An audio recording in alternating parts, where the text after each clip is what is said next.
سلام، خیلی خوش اومدیم به کانال ما. امروز قراره با یکی از بازی استراتژیک و فوق‌العاده سرگرم کننده به نام بلاکاس آشنا بشیم. اگه به دنبال یه بازی استراتژیک و سرگرم کننده و فوق‌العاده یادگیری ساده می‌گردین، این ویدیو برای شماست. بیاین با هم وارد دنیای هیجان انگیز و جذاب بلاکاس بشیم.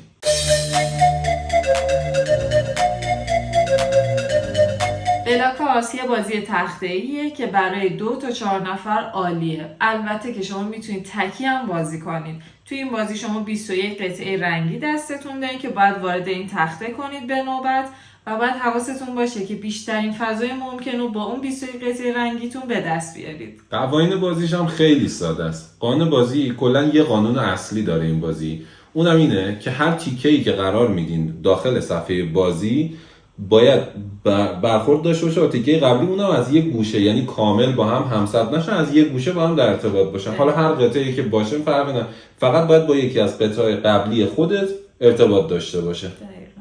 همونطور که گفتیم خیلی قوانین راحتی داره، ولی خب استراتژیکه. در مورد 2 تا استراتژی خیلی راحتی که میتونید داشته باشین تا بتونین برنده این بازی بشین براتون صحبت میکنیم. اولین استراتژی که باید رعایت کنید اینه که اول مهرهای بزرگتر، اون بلوک‌های بزرگتر رو قرار بدین که فضای بیشتری رو برای خودتون بگیرین. هر چقدر بریم آخر که فضا کمتر میشه، بلوک‌های بزرگ اصلا داستان میشه دیگه، خیلی کار سخت میشه.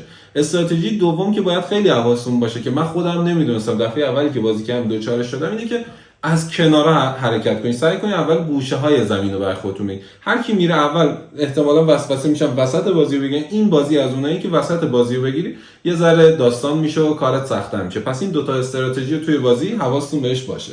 این بازی هم مثل خیلی از بازی‌های دیگه ما خودمون بازی کردیم. تو قسمت ویدیو شورت میتونید ببینید و ببینید چقدر سرگرم کننده است. در نهایت هم اگر شما قبلا این بازی رو بازی کردین، تجربه دارین، حتما برامون کامنت کنین. سوالی هم دارین بپرسین، ما خیلی خوشحال میشیم که با شما در ارتباط باشیم. اگه این ویدیو رو دوست داشتین و کلا ما رو دوست دارین، از ما حمایت کنید، لایک کنید، سابسکرایب کنید و بیشتر ما رو ببینید. به امید دیدار. خدا نگهدارتون. خداحافظ.